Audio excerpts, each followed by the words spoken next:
This is my opinion on a Mew Mew topic. Please don't take it personally. We all have different opinions on the matter, so please discuss it civilly. I have no idea why I just sang the disclaimer.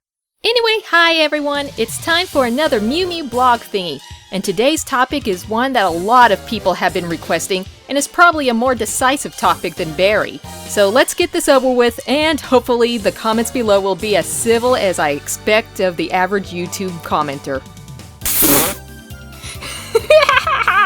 I kid. While a lot of people on YouTube can be rude, I have more faith in my viewers than that. On with the show! This is Messiah Aoyama, or Mark, insert last name here, if you've grown up with one of the Western dubs. While he has the highest vote among the male characters in the Nakayoshi Most Popular Character poll, he was not very well received amongst Western fans. Not only that, he is the target of bashing and death fics due to people not liking his relationship with Ichigo being canon. This is Quiche, or Drin in the Mew Mew Power dubs.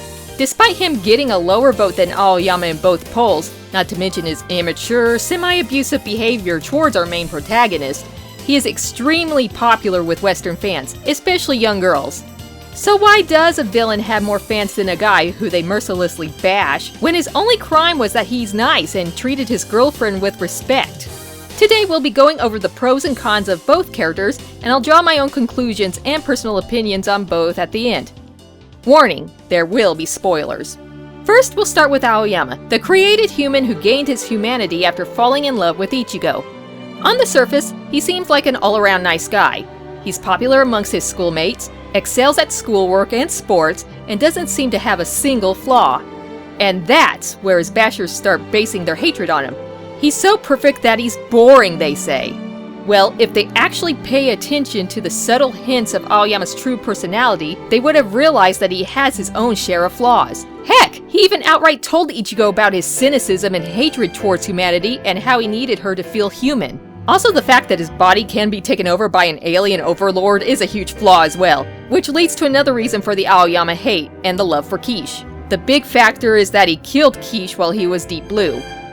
As stated in the show, while Aoyama was imprinted with Deep Blue's personality, he is his own person who eventually learned to love humanity. He and Deep Blue are two separate beings consciously, so while it was Aoyama's body, it was Deep Blue's actions that killed Quiche. Also, if you add the manga into the mix, Aoyama was definitely not all smiles. There were times when he showed some possessive tendencies, sometimes suddenly grabbing onto Ichigo to the point it hurts her, and he did get angry at Ichigo a few times. Not to say that those actions are okay, in fact he apologized for doing it, just saying that even he has problems. He also has a bad habit of keeping things to himself, which caused problems for Ichigo, despite his good intentions for doing so. Next we have Quiche, the most popular amongst the aliens who sets his sights on our main heroine, even if it's not through the best of means. He's very outgoing and can be cute when he wants to be. I guess the only way I could describe his personality is big.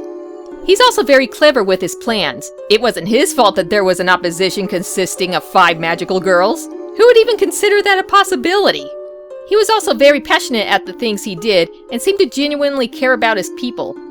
Although with all the positive aspects of those qualities, he wasn't afraid to show the negatives as well. With his dedication to his mission came overconfidence. With his big, passionate personality came impulsiveness and the tendency to only care for what he wanted without regard of the feelings of those around him. This is especially so when he interacted with Ichigo. He does a lot of things girls in real life would beat up a guy for. Kissing without asking, blaming her when bad things happen, attempted kidnapping, actual kidnapping, binding her up, slowly ripping her clothes while saying how beautiful her scared look is, and all the while thinking that if he killed Ichigo's boyfriend right in front of her, she'll go to him with open arms. Logic! That's another strange thing.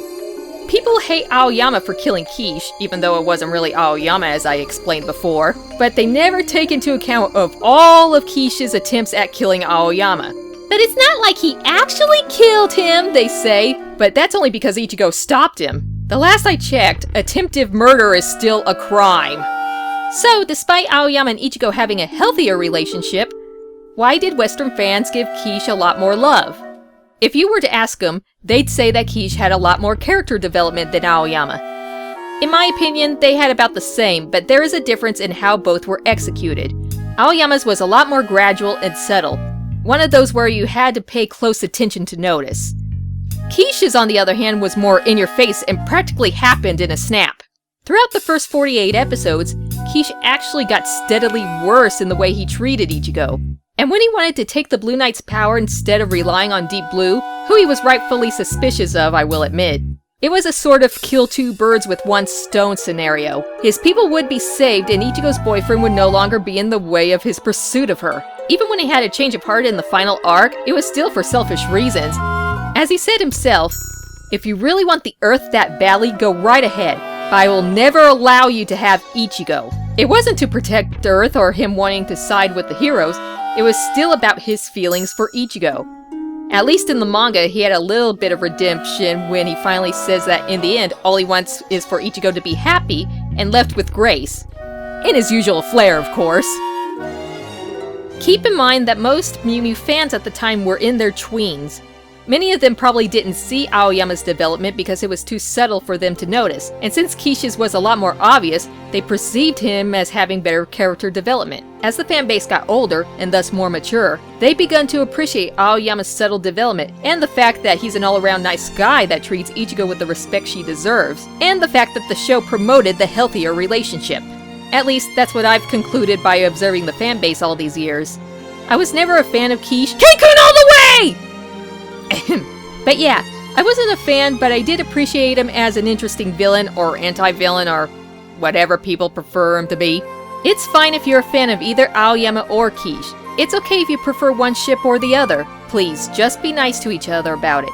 And don't romanticize Quiche's more extreme actions when describing his relationship with Ichigo, or when you write fanfiction.